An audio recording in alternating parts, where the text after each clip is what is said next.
The New York Times, yeah, I said it right. The New York Times is turning on Joe Biden now, criticizing him for claiming he has 6 grandchildren, excluding Hunter's 4-year-old daughter, and the ladies of The View aren't having it. Maybe Maureen Dowd should find something else to write about. Yeah, write about something else. I'm sorry. You know, these things are, for me, when you start talking about people's families and what they're doing, I find it unnecessary. This is not anybody's business. Nobody needed to know about this. Stop it. Ladies, you're wrong on this one. Let's bring in former Arizona gubernatorial candidate and author of the brand new book, Unafraid, Just Getting Started, Kari Lake. Great to have you on. Congratulations on the book, Kari. You know, I think this is one of the more, let's call it disgusting things that Joe Biden has done recently. Yes. To disown, to disavow one of his own grandchildren. I don't care what the circumstances are. This is a life. This is a person. This is a human being that your son brought into the world. How dare you pretend that she doesn't exist, number one. And number two, what the hell do you think the Biden name is worth that she can't use the Biden name? I'll let you go. Well, good points. I mean, and what a beautiful little girl she is. I saw a story on this in her picture, and she's just adorable. And to have her family disavowing her and basically disowning her without ever meeting her, how sad, incredibly sad. But maybe there's a silver lining here. They said that the settlement, she can't use the Biden name. That Biden name is absolute mud. I mean, I think she's actually lucky that she'll never have to use the Biden name, to be honest. That could be the biggest gift. But I was chuckling at the ladies of The View, Eric. Did I just hear them say families are off limit? Because I've heard nonstop from the media, including The View, attacking the Trump family for 8 years. These hypocrites are out of their mind on this one.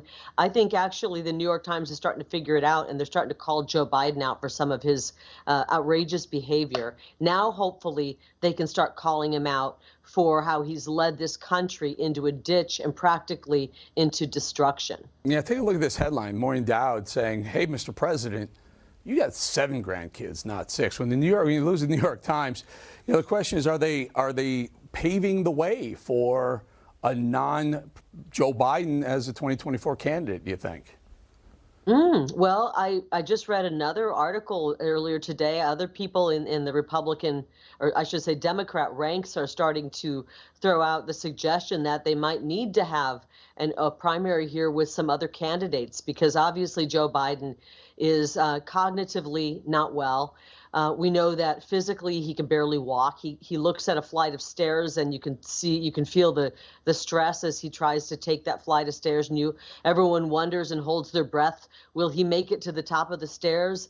Will he be able to find his way to the podium? Can he find his way off the podium? Is he going to start an imaginary conversation with the Easter Bunny? These are real problems, and I think the media... Can I point something out along those lines, Kari? 100,000,000%. So this morning, I woke up and I saw Biden is in Great Britain. He's with the King. And I realized at that moment, when there were other presidents, when it was Trump, even when it was Obama, let's be fair and let's be honest, when they were on the world stage in a foreign country, you were waiting for that moment of American exceptionalism, of that pride in your president. I found myself, probably like everyone else, waiting for Biden to stumble, to trip, to fall, to do something stupid, to whisper in someone's ear. And of course, he's having conversations with the guards who aren't supposed to talk, to the point where the King says, we got to go, and you're not supposed to be talking to the president. I mean, we're a joke on the world stage. We truly are. I'm watching the video as you're talking here, and it's on the screen. And here he goes down a flight of stairs, and you hold your breath. Right and there, even right the King there. looks like right he's there. like... Biden is talking to that guard who's trying not to talk, and the King has to tell the guard, stop talking to him, and pulls Biden aside, because the guy is he's lost in space. And again, Kari, other presidents, when they're overseas, you watch them with world leaders, and I remember Trump at NATO, where he muscled his way in between other people because he was going to make his way, because he was the most important part of NATO. And, that's right. And I watch Biden, he's a hapless, look at his hands. I mean, I found myself watching his hands, his gait, the way he steps, he looks feeble. Something's he looks not like right. he's not there. I'm sorry, go ahead. Something's not right. And you're right. I mean, I remember watching President Trump, and he walked into a room, and he immediately took the took all of the energy from that room. That's what we need, a powerful leader. We are a powerful country, and we look feeble, we look weak.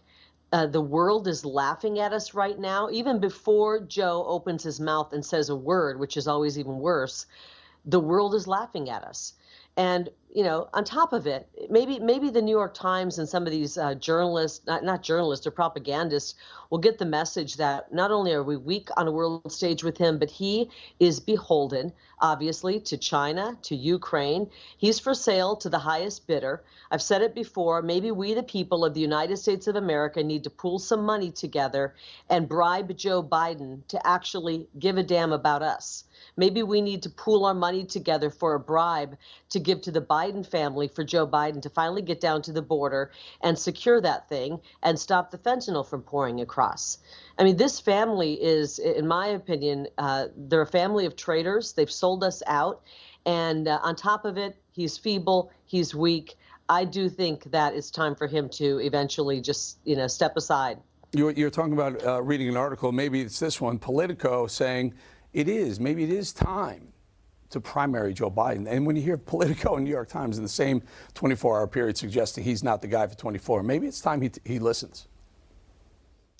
Now, this is interesting because maybe there's something bigger here. Has the leftist media made a quick turn on Joe Biden? Did they get orders to turn on Joe Biden? Because this is weird. 2 in one day have turned on him. So that is the article that I read. The problem is you can put whoever you want running up against him. The ideas of the Democrats, the policies of the Democrats are dead end and destructive to America. They're pushing Marxism now. We've seen what they're doing to our kids with this indoctrination in schools, and they're just fine with that. They were fine masking our children. They're fine with the open border. They don't bat an eye watching all this fentanyl pour in. They're okay with human smuggling. Their ideas are dead-end destructive ideas for America. They want to defund the police. Look at the blue cities and blue states. Doesn't matter who they put in. The Democrats' days are numbered, I believe, as a political party here in America, because Americans want America First policies. There you have it. Kari Lake, always good having you on, my friend. Really good seeing you, and congratulations on that book, folks. Pick it up. Thank you so much. Thank you, Eric.